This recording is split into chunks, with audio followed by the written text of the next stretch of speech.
Hidup sehat harus seimbang. Gaya hidup tak seimbang seperti stres, kopi, makan pedas, membuat asam tubuh berlebih. Cairan asam ini mewakili gaya hidup kita. Pristin 8,6 Plus bantu menetralkannya. Dengan pH tinggi, teknologi Jepang menghasilkan mikromolekul yang cepat diserap tubuh. Yuk minum Pristin 8,6 Plus setiap hari. Seimbangkan hidup Dengan Pristin 8,6 Plus.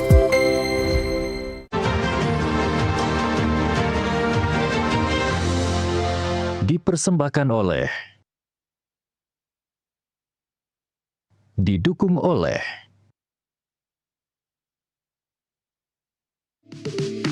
Terima kasih masih tetap setia bersama kami dalam program Doncast. Saya Doni The Kaiser. Saya Don Bosco Selam. Dan Bang Don, kita juga mengucapkan terima kasih buat penonton setia Doncast yang sudah selalu menyaksikan program kita baik di layar Nusantara TV ataupun yang menyimak di channel YouTube Apalagi official kalau ada TV. Indra Susno. Rame nih ya kan, viral nih. Tapi viralnya mengedukasi. Ya. Dan jangan lupa juga pemirsa, silakan like, share, subscribe, dan Anda boleh menuliskan pertanyaan atau komentar terkait topik diskusi kita di episode Doncast kali ini. Oke, sebelum ke Jana Susno. Tentang ini memang banyak sekali komennya. Banyak. Tapi Bang Don, sebentar, saya mau tanya dulu ke Bang Don ya. Izin ya Jenderal. Nah, ini dari perspektif jurnalisme sebenarnya.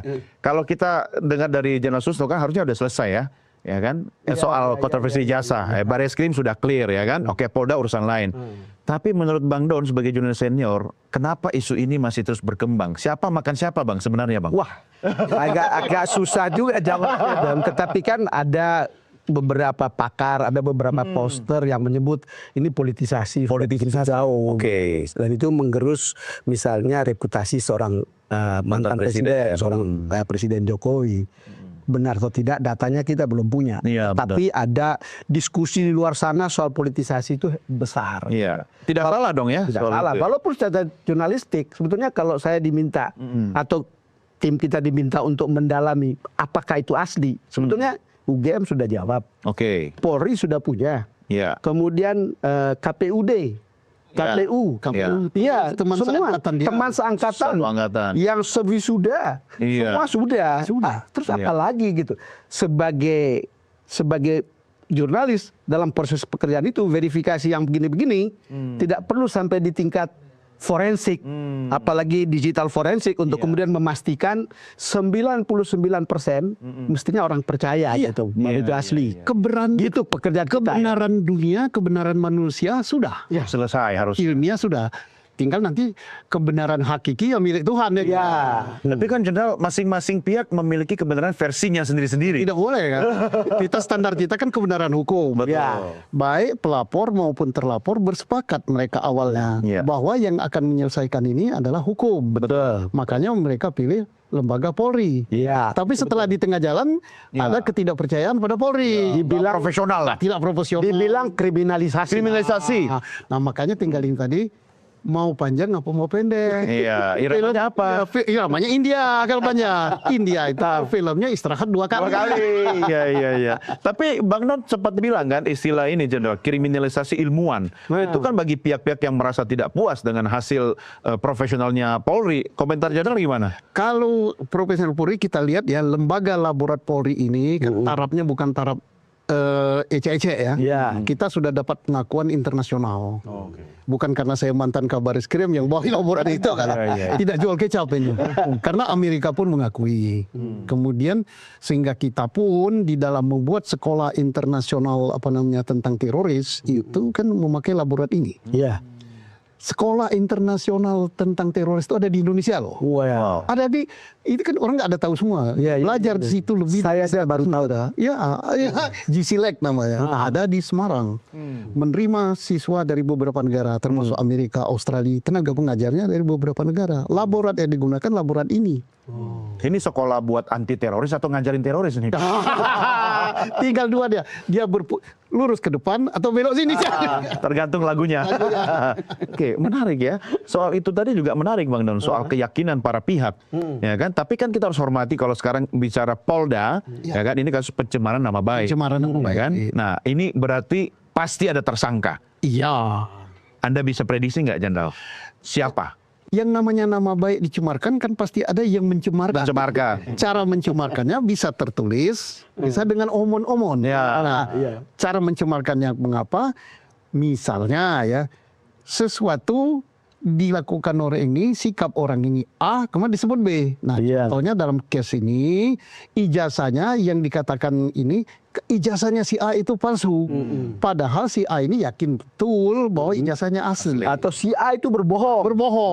Ternyata dia tidak berbohong. Iya. Dia beneran. Nah, Ini dua-dua bilang palsu sama bohong. Bisa kena itu maka dua-dua. dikenakan pencemaran nama baik. Kemudian alat yang dia gunakan adalah terkait dengan ITE gitu kan. Nah, maka kena juga dia dipasalkan undang-undang ITE. Terbukti apa tidak tergantung hasil penyidikan yang mana ini nanti. Nah, jadi objek yang sama tentang selembar kertas ini menimbulkan banyak perkara. Objeknya satu. Perkaranya banyak. Perkara. Padahal gampang sebetulnya. Gampang.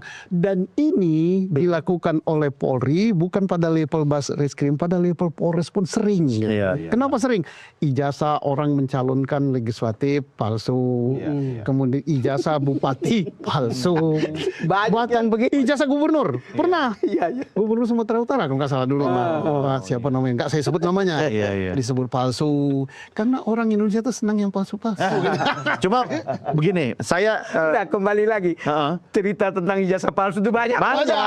Tapi sekarang Bang Don, saya mau minta pendapat Anda berdua, Bang Don sama Jasunto. Tapi Jasunto bukan sebagai polisi atau mantan Kabar Eskrim ya, sebagai warga negara saja. Negara Indonesia. Harusnya kan tadi tingkat polsek, polres selesai. Tapi kenapa masih berlanjut? Ya kan? Siapa yang kemudian memanfaatkan? Apa yang diendus oleh generasi? Yang tembau. Kalau saya ini kan bukan jurnalis ya. Kalau jurnalis bisa dia dari kacamata politik. Saya murni dari kacamata hukum. Bisa juga ini kan namanya kan cari apa namanya? Apa gitu? Namanya usaha gitu. Soalnya kalau tidak ada diperpanjang gini kan udah jelas ini kan jadi tersangka gitu kan. Ya misalnya kalau seseorang jadi tersangka ya kalau bisa dipanjangkan dikit gitu. Oh iya. Banding Tapi Jenderal, Karena saya kan bukan jurnalis kan. Kalau jurnalis kan matanya banyak. tapi gayanya bisa. saya ilmunya bisa. Gimana? tanya ke Jenderal. Ini kan bukan perkara yang susah, mestinya cepat-cepat. Cepat selesai ya. Iya, tapi kan melihat gini banyak yang berkepentingan, banyak yang diuntungkan.